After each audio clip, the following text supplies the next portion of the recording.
Good morning બાળકો. આજના chapter standard 10થમાં chapter number 10માં આપણે કિરણાકૃતિ વિશે લાસ્ટ લેક્ચરની અંદર જોયું કે દ્વિબહિર્ગોળ અને દ્વિઅંતર્ગોળ લેન્સ. પહેલાં અરીસા વિશે આપણે જોયું હતું. હવે એમના પછી દ્વિબહિર્ગોળ કઈ રીતે હોય છે મેં તમને આકૃતિ દોરી પણ સમજાવ્યું હતું કે દ્વિબહિર્ગોળ એટલે બંને બાજુની સપાટીઓ વક્રાકાર હોવી જોઈએ. પહેલાં એક જ હતી, હવે બંને બાજુ. દ્વિ એટલે બંને બાજુ સપાટી બહિર્ગોળ એટલે દ્વિબહિર્ગોળ લેન્સ દ્વારા પ્રકાશનું જો આપાત કરવામાં આવે તો એમનું પ્રતિબિંબ કઈ રીતે પડે આપણે લાસ્ટ લેક્ચરની અંદર કિરણાકૃતિ દ્વારા સમજ્યા. એમના પછી તો કે અંતર્ગોળ, દ્વિઅંતર્ગોળ એટલે કે અંદરની તરફ જો વક્રાકાર હોય એવા દ્વિ એટલે બે વક્રાકાર સપાટી એટલે બંને બાજુથી ચપટી અને કિનારી બાજુ પહોળી એવું લાસ્ટ લેક્ચરની અંદર મેં તમને કિરણાકૃતિ દ્વારા સમજાવ્યું. આકૃતિ સહિત સંજ્ઞા પ્રણાલી, કાર્તેજીય સંજ્ઞા પ્રણાલી વિશે ગયા વખતે આપણે જોયું. લાસ્ટ લેક્ચરની અંદર મેં તમને આકૃતિ દોરીને બધું સમજાવ્યું. એમના પછી બહિર્ગોળ વિશે જોયું. હવે આવશે અંતર્ગોળ. કે એક અંતર્ગોળ લેન્સ લો તો અંતર્ગોળ લેન્સમાં આપણે કઈ રીતે કરશું. જો આવો અંતર્ગોળ લેન્સ, આપણે ઓલો બહિર્ગોળ હતો અને આ લેન્સને કયો લેન્સ કહેવામાં આવે છે? અંતર્ગોળ લેન્સ કહેવામાં આવે છે. તો એ લેન્સને સ્ટેન્ડ પર ગોઠવો. સળગતી મીણબત્તીને લેન્સની કોઈ એક તરફ મૂકો એટલે વસ્તુ મૂકો. એવું જ નથી કે સળગતી મીણબત્તી જ મૂકવાની, તમે વસ્તુ પણ મૂકી શકો છો. મીન્સ કે એ બી આપણે વસ્તુને કયા સંજ્ઞા વડે દર્શાવીએ છીએ? એ બી વડે. લેન્સની બીજી તરફ લેન્સ છે, લેન્સની બીજી તરફ કોઈ તરફ મારફતે પ્રતિબિંબનું અવલોકન કરો. જ્યાંથી આપણે અહીંયા ઓ પ્રકાશીય કેન્દ્ર છે, અહીંયા શું છે? આપણે એમનું મુખ છે, MN આ એનું પ્રતિબિંબ અંતર, પ્રતિબિંબ કેન્દ્ર છે. તો શું કહે છે કે જ્યારે પ્રતિબિંબનું અવલોકન કરો, જ્યારે એમાંથી પ્રકાશના કિરણો આપાત થાય છે, જુદા જુદા સ્થળેથી જુદા જુદા સ્થાનેથી પ્રકાશના કિરણોને જો આપાત કરવામાં આવે તો અવલોકન કરો. જો પ્રતિબિંબ શક્ય હોય ને તો પડદા પર મેળવવાનો જ પ્રયત્ન કરવાનો. આ બધા જ જે આપાત થાય છે કિરણો એ પડદા ઉપર ઝીલી શકાય છે, તો એમને પડદા ઉપર રહી અને એમનું અવલોકન કરવાનું છે. અને જો શક્ય ન હોય તો પ્રતિબિંબ સીધું લેન્સમાંથી જ જોવો. જો અહીંયા પડદો રાખેલો હોય, રાઈટ, જો અહીંયા પડદો રાખેલો હોય તો આ બધા જ લેન્સના પ્રતિબિંબ તમે પડદા ઉપર જોઈ શકો છો. પરંતુ જો શક્ય ન હોય તો શું કરવાનું? તો કે તો તમે સીધા લેન્સની અંદર પણ જોઈ શકો છો, એવું કહેવામાં આવ્યું છે. હવે શું કહે છે? પ્રતિબિંબનો પ્રકાર, સ્થાન અને સાપેક્ષ માપ નોંધો. બે જ આકૃતિ કરવાની છે. મીણબત્તીની લેન્સથી દૂર ખસેડો. હવે જેમ જેમ વસ્તુને લેન્સથી દૂર જતું જવાનું. જો અહીં આપ્યું છે તમને કે પેલું અનંત અંતરે રાખવું, કોઈ ચોક્કસ અંતર છે નહીં, અનંત અંતરે રાખવાનું છે. અને બીજું શું કહે છે કે મીણબત્તીને દૂર, લેન્સથી દૂર ખસેડતું જવાનું છે. પ્રતિબિંબના કદમાં થતો ફેરફાર નોંધો. જ્યારે મીણબત્તીને લેન્સથી દૂર મૂકવામાં આવે ને ત્યારે પ્રતિબિંબનું કદ કેવું બને છે એ હવે આપણે જોવાનું છે. તો એ બધાનો જવાબ તમને ઓલરેડી આપેલો છે. આકૃતિ બી આપેલી છે, એમની સાથે આકૃતિ બી તમારે એમની પાછળના પેજની અંદર આકૃતિ છે કે કેવી આકૃતિ આ બંનેની થાય છે. આ બંને જ છે, બે ક્વેશ્ચન છે, બંને ક્વેશ્ચનની આકૃતિ કઈ રીતે થશે એ પણ તમને બતાવેલી છે. તો શું કહે છે કે આ પ્રવૃત્તિનો સારાંશ નીચે 10.5માં આપેલ છે. અને હવે શું કહે છે કે 10.5ની અંદર આમનો જવાબ આપેલો છે એવું કહે છે. તો તમને આકૃતિ પાછળના પેજ ઉપર છે ને, જવાબ અહીંયા છે. હું કહીશ તમને કે 10.5 કોષ્ટક છે એની આકૃતિ કઈ રીતે હોય છે. તો શું કહે છે કે પહેલું કે જો વસ્તુને અનંત અંતરે રાખવામાં આવે તો, વસ્તુને અનંત અંતરે રાખવામાં આવે તો, એટલે આ છે લેન્સ, લેન્સથી અનંત અંતરે રાખવામાં આવે તો તો શું થાય? તો લેન્સ ઉપર પડતું પ્રતિબિંબ કેવું હોય છે? ડસ્ટર. તો મુખ્ય કેન્દ્ર F1, મુખ્ય કેન્દ્ર F1 એમનું, તો કે F1 આપણે અહીંયા છે, રાઈટ? જુઓ, આ F1 મુખ્ય કેન્દ્ર, એટલે સમજી લો કે તમારું આટલું અંતર છે. હવે આ F છે, F, અને આ વસ્તુ છે. જુઓ, એટલે તમે મીણબત્તી રાખો કે કોઈ બી વસ્તુ રાખો તો તમે એ વસ્તુને અનંત અંતરેથી જોઈ શકશો. જુઓ, છે વસ્તુ, પેલું અનંત અંતર એટલે કે કોઈ ચોક્કસ અંતર નથી એમનું. પહેલો ક્વેશ્ચન આપણને એમ કહે છે કે વસ્તુને જો અનંત અંતરે રાખવામાં આવે તો લેન્સ ઉપર પડતું પ્રતિબિંબ કેવું મળે છે પાછળથી? તો કે મુખ્ય કેન્દ્ર F પર એનું સ્થાન છે. જો F1 છે, F1 હવે કેવું મળે છે? અત્યંત સૂક્ષ્મ અને બિંદુવત. અહીંથી જે પ્રતિબિંબ પડે છે તે અત્યંત સૂક્ષ્મ પ્રતિબિંબ પડે છે. અત્યંત સૂક્ષ્મ અને બિંદુવત, જે કે નથી જ દેખાતા એવું. બિંદુવત એટલે આપણને દેખાતા નથી એવું. અને કયું? હંમેશા એક વસ્તુ યાદ રાખવાની છે કે જો અંતર્ગોળ લેન્સ હોય તો એનો પ્રતિબિંબનો પ્રકાર હંમેશા આભાસી અને ચત્તો જ હોય છે. આ વસ્તુ તમને મેં પહેલાં પણ કહ્યું છે, અત્યારે બી પાછું યાદ કરાવી દઉં છું કે હંમેશા અંતર્ગોળ લેન્સ દ્વારા જો લેન્સની અંદર પ્રતિબિંબ મળતું હોય તો એમનો પ્રકાર આભાસી અને ચત્તો જ હશે. બીજો ક્વેશ્ચન શું કહે છે કે અનંત અંતરે અને લેન્સના પ્રકાશીય કેન્દ્રોની વચ્ચેથી જો પ્રકાશના બિંદુ પસાર કરવામાં આવે તો, એટલે બરોબર આ પ્રકાશીય કેન્દ્ર કોને કહેવામાં આવે છે? તો કે આ પહેલી આકૃતિ આપણે જોઈ અને એમનું સ્થાન જોયું. હવે તમને સેકન્ડ આકૃતિ કહી દઉં. શું કહે છે કે આ આકૃતિ છે આપણી પાસે, બરાબર? અને આ એમનું મુખ છે, અરીસાનું મુખ છે. MN વડે દર્શાવવામાં આવે છે. અને તમને અનંત અંતર એટલે એનું અંતરનું કોઈ ચોક્કસ નક્કી નથી ભાઈ, ગમે ત્યારે. અને આ મુખ્ય અક્ષ છે. હવે શું કહે છે? અનંત અંતર અને લેન્સના પ્રકાશીય કેન્દ્ર O, તો આ પ્રકાશીય કેન્દ્ર O થશે. વચ્ચે જો પ્રકાશના કિરણોને જો આપાત કરવામાં આવે તો, એટલે અહીંથી જ અનંત અંતર એટલે અંતર કોઈ ચોક્કસ નક્કી નથી, ક્યાંથી સીધું આમને ટચ કરી અને જો પ્રકાશના કિરણોને આપાત કરવામાં આવે તો આ રીતે આકૃતિ બનશે. અનંત અંતરે અને ક્યાંથી પ્રકાશ વચ્ચે આવે છે? તો કે પ્રકાશીય કેન્દ્ર O, એટલે પ્રકાશીય કેન્દ્ર O માંથી જો વચ્ચેથી પ્રકાશના કિરણોને જો આપાત કરવામાં આવશે તો શું એમનું સ્થાન શું મળશે? જોજો હા, મુખ્ય અક્ષને સમાંતર મુખ્ય કેન્દ્ર F અને કેન્દ્ર O ની વચ્ચે, રાઈટ? મુખ્ય કેન્દ્ર અહીં તમારે F1 બરાબર છે, અને એમના પછી 2F2, અને આ સાઈડ પણ આ વિરોધ બાજુ, આ વિરોધી છે અને આ સ્પષ્ટ છે. તો તમને એની સાઈડ બીજી બાજુ કઈ મળશે? વિરોધી બાજુ. તો F1 અને O ની વચ્ચેથી પ્રકાશના કિરણો છે એ આપાત થશે તો એનો પ્રતિબિંબ તો આપણને ખ્યાલ જ છે કે એનો પ્રતિબિંબ કેવો મળશે? અંતર્ગોળ છે, એટલે આભાસી અને ચતુ. આ રીતે આકૃતિ થશે. એમના પછી પણ નેક્સ્ટમાં તમને આકૃતિ ચોક્કસપણે બતાવેલી છે. હવે એમના પછી પણ જોઈએ આપણે કે શું કહેવા માગે છે કે આ પ્રવૃત્તિ પરથી શું કહે છે કે આ પ્રવૃત્તિ પરથી તમે શું નિષ્કર્ષ તારવ્યો, નિર્ણય શું કર્યો?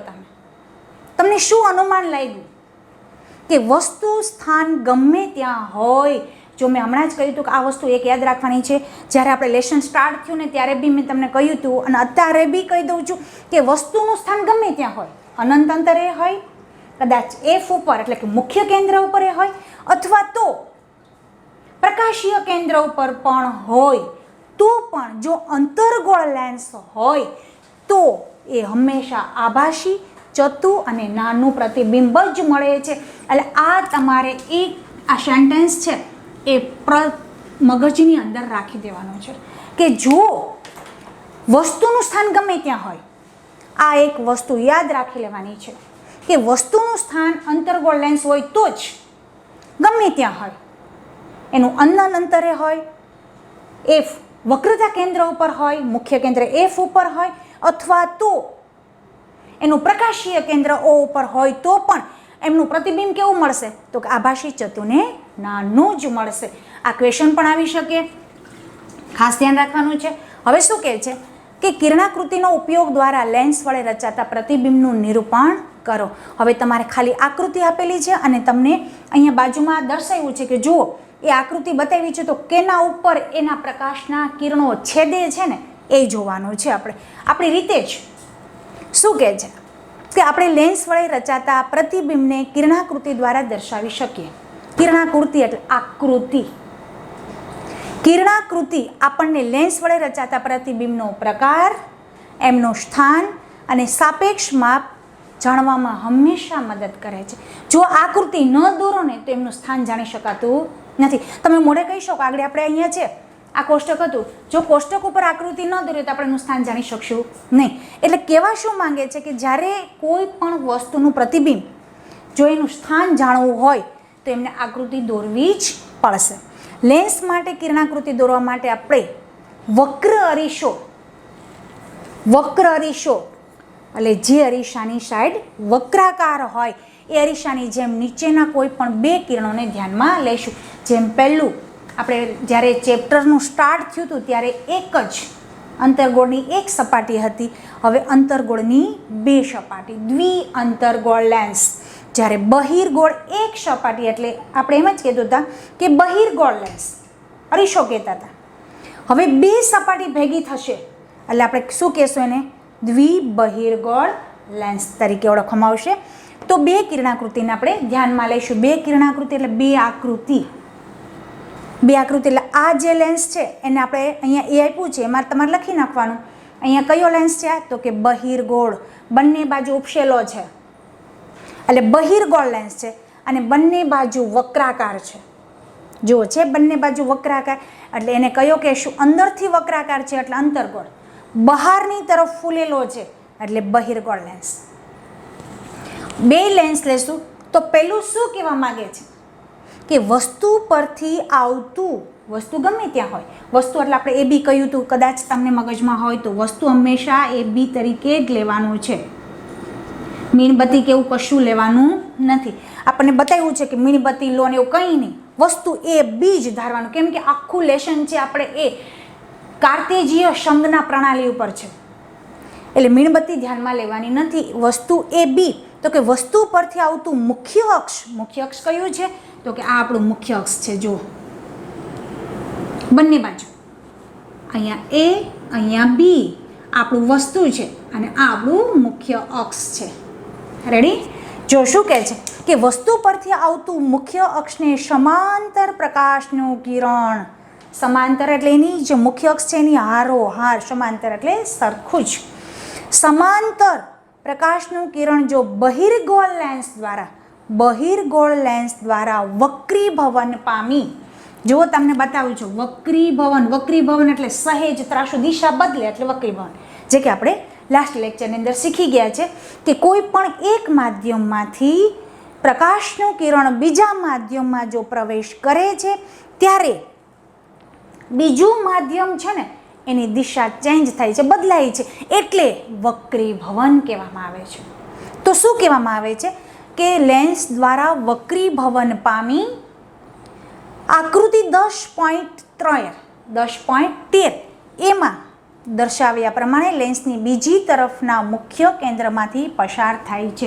જો છે અહીંયા વક્રીભવન પામ્યું અને પછી એમનાથી મુખ્ય કેન્દ્ર એટલે એફ આવ્યો. મુખ્ય કેન્દ્રને કોના વડે દર્શાવવામાં આવે છે? એફ વડે. તો શું કહે છે કે વસ્તુ જ્યારે મુખ્ય અક્ષની સમાંતર બાજુથી પસાર થઈને લેન્સમાંથી વક્રીભવન પામે છે એટલે સહેજ દિશા ચેન્જ કરે છે, દિશા બદલે છે એટલે વક્રીભવન પામે.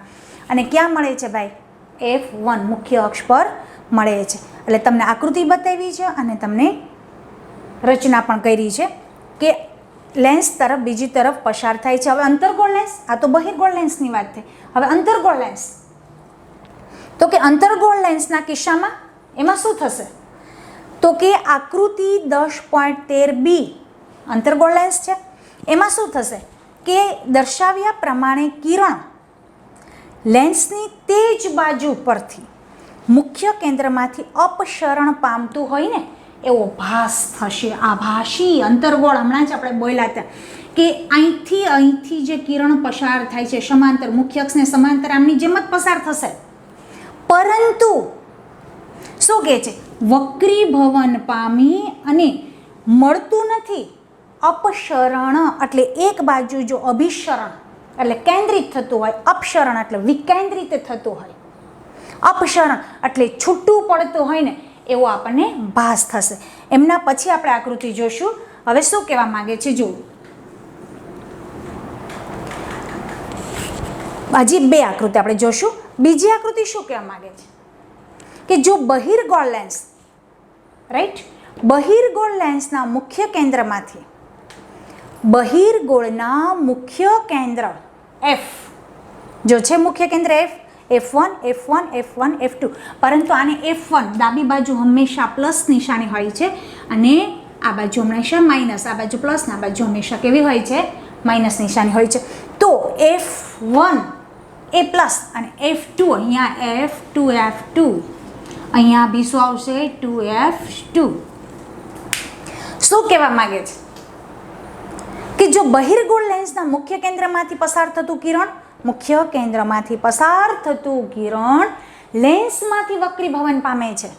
જો છે લેન્સમાંથી વક્રીભવન, ત્રાસું થયું, દિશા બદલી એટલે વક્રીભવન થયું, પામી 10.14 એમાં દર્શાવ્યા પ્રમાણે મુખ્ય અક્ષને સમાંતર નિર્ગમન પાછું આપણે આવ્યું કેમ કે આપણે શીખી ગયા, નિર્ગમન પામે છે એટલે કે લેન્સમાંથી બહાર નીકળી જાય છે, નિર્ગમન પામે છે.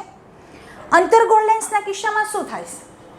તો કે અંતર્ગોળના કિસ્સામાં પણ શું કહે છે? લેન્સના મુખ્ય કેન્દ્ર તરફ જતું હોય એવું લાગે આપાત કિરણ લેન્સના વક્રીભવન મુખ્ય અક્ષને સમાંતર નિર્ગમન પામે છે. નિર્ગમન પામે છે એટલે લેન્સની સમાંતર બહાર નીકળતું જાય છે. આ બંને આકૃતિ કમ્પ્લીટ. હવે એમના પછી થર્ડ શું કહે છે? ત્રીજો શું કહે છે કે લેન્સના પ્રકાશીય કેન્દ્ર, પ્રકાશીય કેન્દ્ર એટલે મુખ્ય O જો છે. બહુ સરસ, કદાચ MCQની અંદર આ પ્રશ્ન પૂછાય જ, કેમ કે આ બંને આકૃતિ સેમ બહિર્ગોળ લેન્સમાં પણ એ જ રીતે થશે અને અંતર્ગોળ લેન્સની અંદર પણ બંનેના ચિહ્નો એક જ સરખા થશે અને બંનેનું નિર્ણય પણ એ જ થશે, બંનેનું સ્થાન અને પ્રતિબિંબ પણ એ જ થશે. તો શું કહે છે કે લેન્સના પ્રકાશીય કેન્દ્ર એટલે O, જો ઓમાંથી પસાર થતું કિરણ વિચલન પામ્યા વગર જ, એટલે કે ક્યાંય પણ વાંકું વળ્યા વગર જ પામ્યા સિવાય નિર્ગમન પામે છે. નિર્ગમન એટલે સીધું કાચની અંદરથી, લેન્સની અંદરથી બહાર નીકળી જાય છે. નિર્ગમન બહાર નીકળી જાય છે. બંનેની અંદર જો બંને એક જ સરખું થશે એટલે બંનેનો પ્રકાર એક જ થશે કે જો કદાચ લેન્સની અંદર વસ્તુમાંથી જો પ્રકાશના કિરણો પ્રકાશીય કેન્દ્રમાંથી પસાર કરવામાં આવે તો એનું સ્થાન કેવું હોય છે એવો પ્રશ્ન પૂછાઈ શકે. તો શું આવશે? સીધું કિરણ છે એ નિર્ગમન પામે છે. કદાચ ટૂંક જવાબીમાં આ 2 પ્રશ્ન પૂછી શકે, આ પણ પૂછી શકે ને આ પણ પૂછી શકે. બેયનો જવાબ એક જ થશે કે કિરણ છે એ આપાત થઈ અને શું થઈ જશે? સીધું નિર્ગમન પામે છે. તો બંનેમાં આકૃતિ 10.15 એમાં અને બીમાં દર્શાવેલું છે. હવે શું કહે છે કે બહિર્ગોળ લેન્સ દ્વારા કેટલાક જુદા જુદા સ્થાન પ્રતિબિંબની રચના દર્શાવતી કિરણાકૃતિઓ 10.16માં, એટલે અત્યાર સુધી આપણે આકૃતિ શીખાની બધી આકૃતિ તમને એમને બંધ બેસતી આપી છે. આપણને પહેલાં દોરવાનું બધું કહ્યું છે, હવે તમને એનો જવાબ આકૃતિ સહિત બધું નીચે ખાલી આકૃતિ જોવાની છે કે તમને જુઓ જે આકૃતિ તમને આપેલી છે એવી જ આકૃતિઓ તમે દોરેલી છે. 6 આકૃતિ આપણે પહેલાં લાસ્ટ લેક્ચરની અંદર જોઈતી.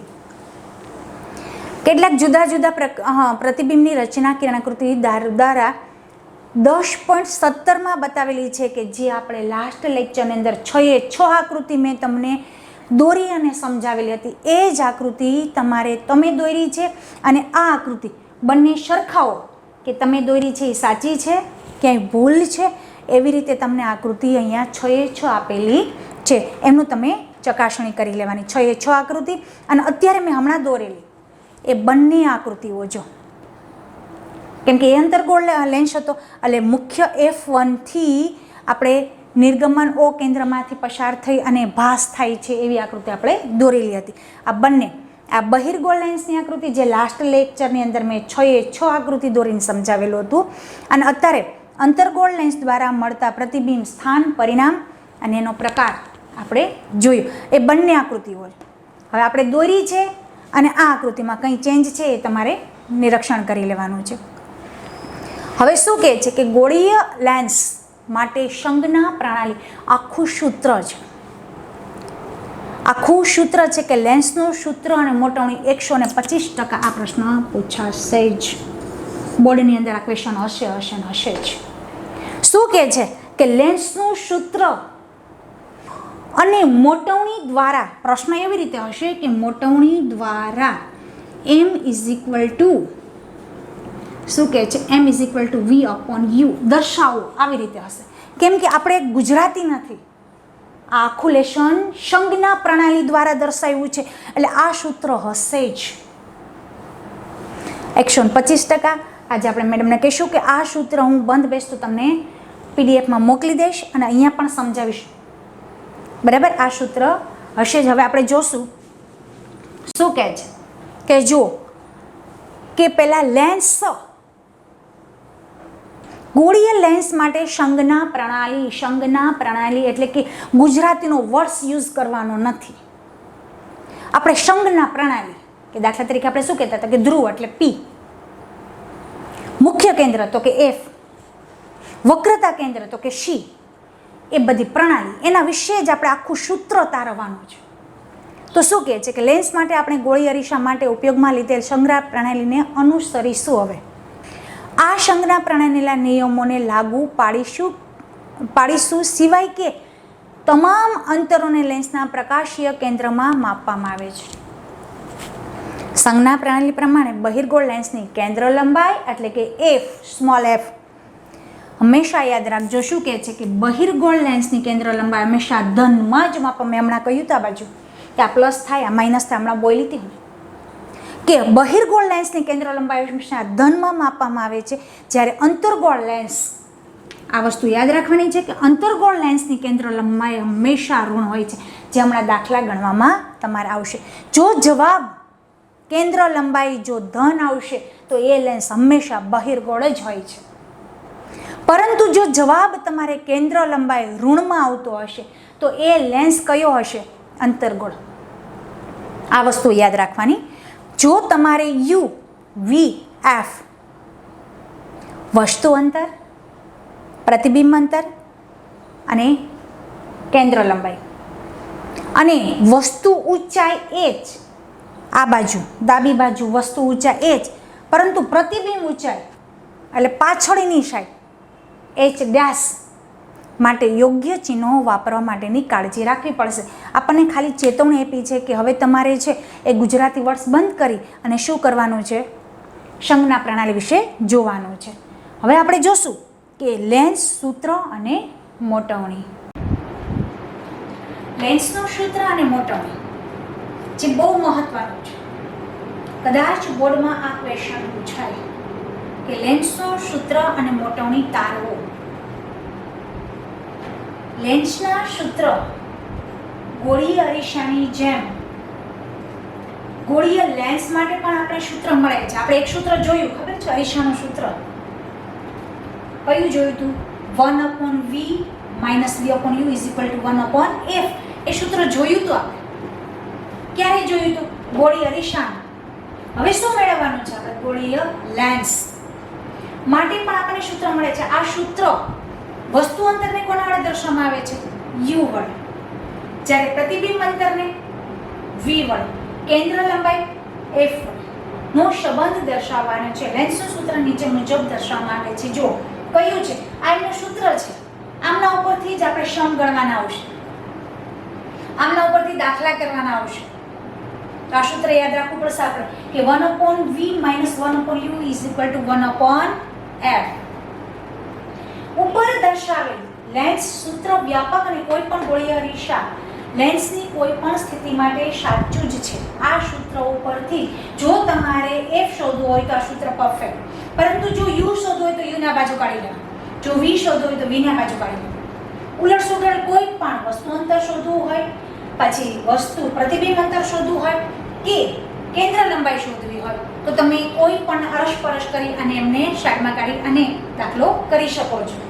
લેન્સ સંબંધિત દાખલાઓ ગણતી વખતે જુદી જુદી રાશિઓના મૂલ્ય મૂકતી વખતે સંજ્ઞા યોગ્ય કાળજી રાખવી. મેં હમણાં જ તમને કહ્યું કે જે તમારે દાખલો કરવો હોય એ દાખલા તરીકે મારે પ્રતિબિંબ અંતર શોધવું છે તો v ના બાજુ કાઢી = કરી 1/f. આ પ્લસ માઇનસ છે તો ઓલી બાજુ જશે તો કેવા થઈ જશે? પ્લસ. આ રીતે સૂત્ર તમે કરી શકશો. કાળજી રાખવી જોઈએ. હવે એમના પછી જુઓ કયો પોઈન્ટ આવશે હવે કે મોટવણી, મેગ્નિફિકેશન કેવી રીતે? મોટવણી આપણે ગયા વખતે શીખી ગયા છે. મોટવણી એટલે એમને સ્મોલ f એમ વડે દર્શાવવામાં આવે છે કે લેન્સ દ્વારા મળતી મોટવણી ગોળી અરીસાને મળતી મોટવણીની જેમ જ પ્રતિબિંબ ઊંચાઈ, તો પ્રતિબિંબ ઊંચાઈને કોના વડે દર્શાવવામાં આવે? h dash. અને વસ્તુની ઊંચાઈના ગુણોત્તર વડે વ્યાખ્યાયિત કરવામાં આવે છે, જેને શું કહેવામાં આવે છે? મોટવણી. તેની મૂળાક્ષર m વડે દર્શાવવામાં આવે છે. જો વસ્તુની ઊંચાઈ h અને લેન્સ વડે મળતા પ્રતિબિંબની ઊંચાઈ h ડેશ હોય તો લેન્સ વડે મોટવણી આ યાદ રાખવાનું છે કે m બરાબર ગયા વખતની જેમ જ કે પ્રતિબિંબની ઊંચાઈ h ડેશ એટલે કે પાછળ, વસ્તુ ઊંચાઈ એટલે આગળ, વસ્તુ ઊંચાઈ h પરથી મળે છે તો લેન્સની મોટવણીનું વસ્તુ અંતર u હંમેશા માઈનસ જ હોય. બહિર્ગોળમાં માઈનસ હોય અને અંતર્ગોળમાં માઈનસ હોય. આ વસ્તુ એવી છે કે બંનેની અંદર માઈનસ હોય, ડાબા અને જમણા. પ્રતિબિંબ અંતર v સાથે સંબંધિત છે તો આ નીચે મુજબ આપવામાં આવે છે કે m બરાબર, જો આ સૂત્ર ઉપરથી આપણે કરવાનું છે કે મોટવણી, આ સૂત્ર ઉપરથી આપણે કરવાનું છે કે જો મોટવણી m = h dash, h dash એટલે પ્રતિબિંબ ઊંચાઈ પાછળની અને h એટલે વસ્તુ ઊંચાઈ એના જ બરાબર v/u. એટલે તમારે અહીંયા v પ્રતિબિંબ અંતર અને વસ્તુ અંતર શોધવાનું છે. હવે આપણે આખું સૂત્ર બનાવશું, આકૃતિ સહિત કરશું આપણે, પછી આપણે દાખલા કરશું.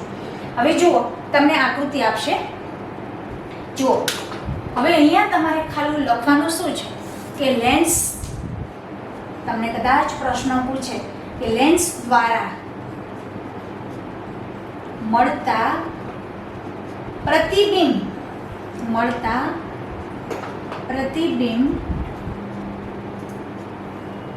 ની મોટવણી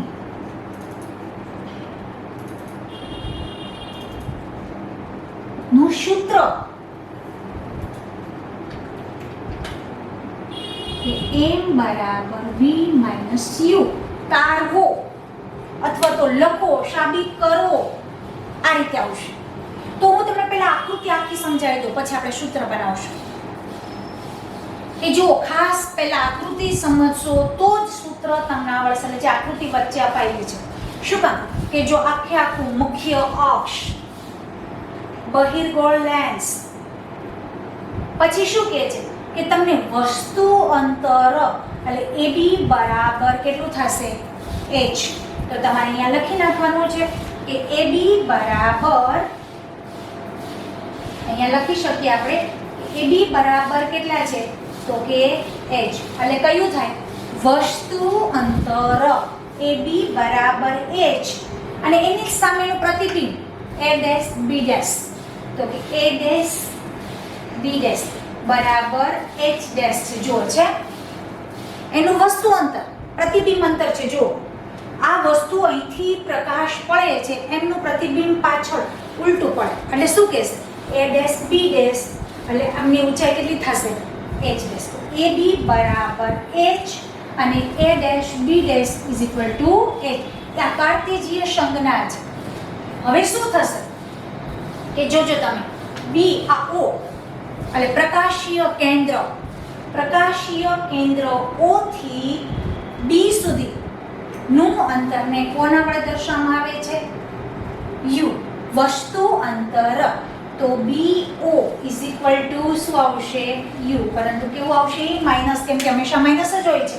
તો ઓ બી ખાસ ધ્યાન રાખજો. પછી હમણાં કાર્તેજીઓ સંજ્ઞામાં કેના વડે કેવી રીતે સંજ્ઞાયેલી છે એ આકૃતિમાં જ જોવાનું છે કે ઓ થી માંડીને બી સુધીનું અંતર જે છે એને વસ્તુ અંતર કહેવામાં આવે છે. તો વસ્તુ અંતરને કોના વડે દર્શાવવામાં આવે છે? યુ વડે. તો જો ઓ બી અથવા તો બી ઓ ઇઝ ઇક્વલ ટુ યુ. એમના જ દ્વારા હવે પાછું ઓ થી માંડીને બી ડેશ સુધીના અહીંથી અહીં સુધીનું અંતર જો કે જે પ્રતિબિંબ અંતર છે એ પ્રતિબિંબ અંતરને કોના વડે દર્શાવવામાં આવે છે? કાર્તિજીય સંજ્ઞા તો વી વડે છે પ્રતિબિંબ અંતર. તો તમે અહીંયા લખી શકો કે બી ડેશ ઓ અથવા તો શું કરી શકશો? ઓ ડેશ બી. તો શું કરવાનું અહીંયા? વી છે આ કાર્તિજીય સંજ્ઞા. તો ફરીથી પાછું કરું કે એ બી બરાબર એચ આવશે, એ ડેશ બી ડેશ બરાબર એચ ડેશ. પછી બી થી માંડીને પ્રકાશીય કેન્દ્ર એટલે વસ્તુથી પ્રકાશીય કેન્દ્ર વચ્ચેનું જે અંતર છે એમને વસ્તુ અંતર તરીકે ઓળખવામાં આવે છે. વસ્તુ અંતરને યુ વડે દર્શાવવામાં આવે છે. એમના પછી કે ઓ થી માંડીને બી ડેશ પ્રતિબિંબ અંતર, વસ્તુ આ છે એમનું પ્રતિબિંબ અહીંયા પડે છે. એટલે ઓ થી એટલે કે પ્રકાશીય કેન્દ્રથી એનું પ્રકાશીય વસ્તુ ઉપરથી આ બંને વચ્ચેનો અંતર છે એમને વી વડે વસ્તુ અંતર એટલે કે પ્રતિબિંબ અંતરને કોના વડે દર્શાવવામાં આવે છે? વી વડે.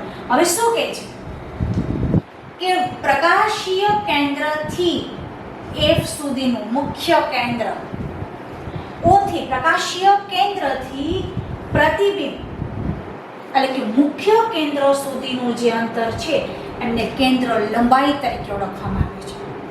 જે આપણે બધી જ વ્યાખ્યા લેશન શરૂ થયું ને ત્યારે જ આપણે બધી વ્યાખ્યામાં કમ્પ્લીટલી કરી છે. ફરીથી યાદ કરીએ કે ઓ થી માંડીને મુખ્ય કેન્દ્ર સુધીનું જે અંતર છે એફ એટલે શું કહેવામાં આવશે? ઓ થી F is equal to f તરીકે ઓળખવામાં આવે છે. એટલે એને કેન્દ્ર લંબાઈ તરીકે ઓળખવામાં આવે છે. હવે આપણે આખું સૂત્ર ગણશું કે આ સૂત્ર કઈ રીતે હોય છે. હવે આખું સૂત્ર આપણે કમ્પ્લીટલી કરશું.